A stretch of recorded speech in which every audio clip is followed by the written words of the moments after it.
couple years of the conference as you try to get up to pace with everyone in terms of speed, athleticism, depth, that sort of thing? That was sort of where you could balance out. It was certainly a big factor for us, yeah. And that and the physicality of which we play at the front, Yeah. offensive and defensive line. That's what allowed us to transition into the league and be fairly competitive right out of the gate. But I think that special teams last year in particular was a huge reason why we were able to win 9 games. The field position game that Tom Hackett allowed us to play with his exceptional playing and hitting people inside the 10-yard line was. Am I supposed to talk to this?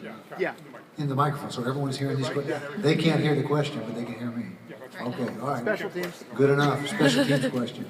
So anyway, with Tom Hackett being able to flip the field and pin opponents inside the 10, and then Andy Phillips with his uncanny accuracy and field goals, to answer your question, that's been a big part of our transition into the Pac-12 and being able to get to where we are now. In terms of finding returners, you had Kalen last year, a couple years ago it was Reggie.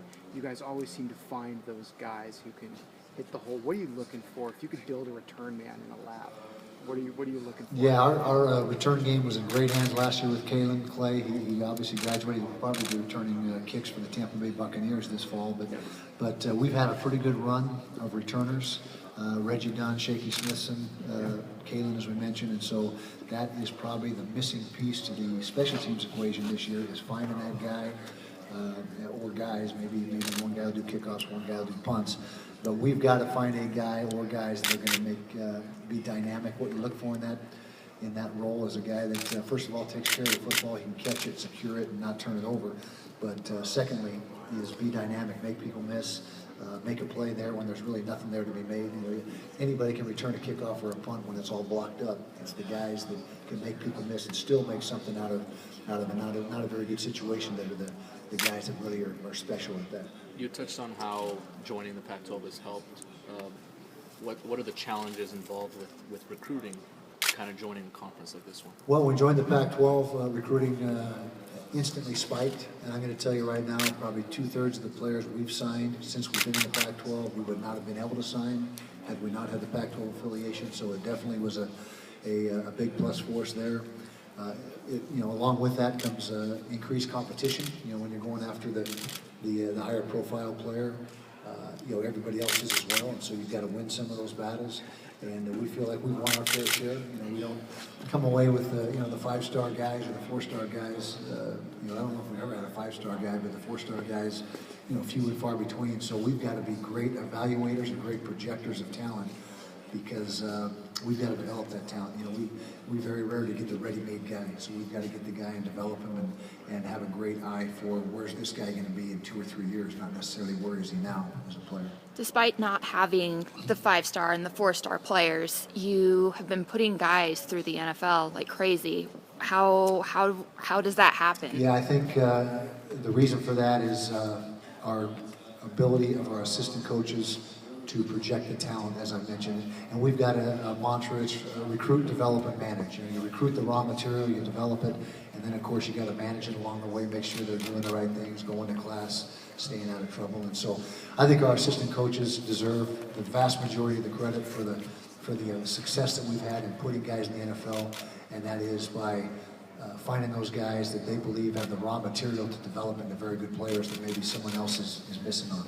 You're going into year 5 in the Pac-12. What's maybe changed since 2011? Well, what's changed in year 5 going in is, I can tell you without a doubt, the conference is markedly better now than it was 4 years ago. There's no question. It has come improved by leaps and bounds overall. And so even though we feel this might be our best football team since we've been in the Pac-12, time will tell that everything's been a moving target. Everybody's gotten better at the same time.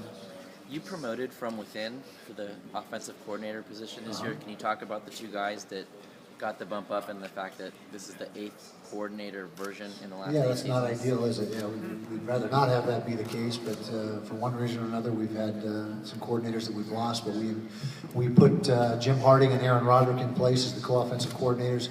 We felt it was imperative that we not go outside with this hire and have a smoother transition. Our players are very excited about the scheme we have in place. Didn't want to force the players to learn a whole new set of terminology and plays and all that type of thing. And so job one was was making sure that we kept the scheme intact.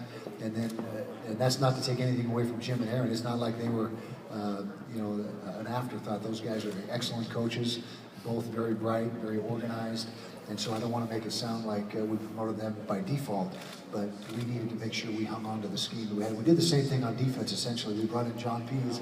He had worked with us in 2009 and 2010, knows our defensive scheme inside and out. Very little change has happened there as well. And so both sides of the ball, even though they have new coordinators, it's not going to be any wholesale changes on either side of the ball because of that. You're markedly improved, or showed market improvement in 2014. What are you looking to kind of build upon in 2015? Well, that's exactly what the whole emphasis is this year, is continuing to take strides forward, continue to develop as a program. We thought we were a lot better in 13 than we were in 12, even though the record didn't say that. We were 5-7 both years. We knew inside the program that we had made progress, and last year, fortunately, the record manifests that progress, and so we need to continue on that trend and on that climb. Now, it's very difficult in the Pac-12, especially the South, because it's so competitive, like I mentioned.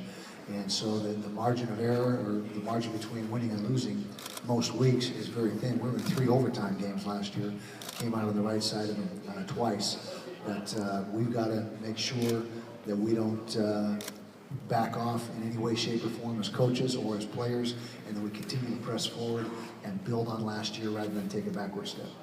Obviously, you guys are leaning heavily on Booker offensively.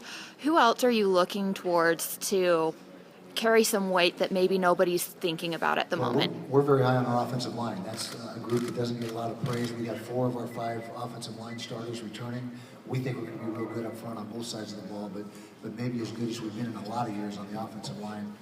So that's one area. Kenneth Scott, our receiver, him and Timmy Patrick are really the only 2 receivers returning that have any extensive experience as a receiver. Bubba Poole has moved out there, but he was a receiver up until this past year. And so the biggest question mark on our team, and maybe the most critical aspect of our team and the success or the lack thereof that we're going to have, is the development of the receivers and their ability to make plays. Because Devontae, as good a back as he is, it's going to be very tough for him if we can't stretch the defenses and loosen them up by throwing the ball more effectively. You talked about the offensive line.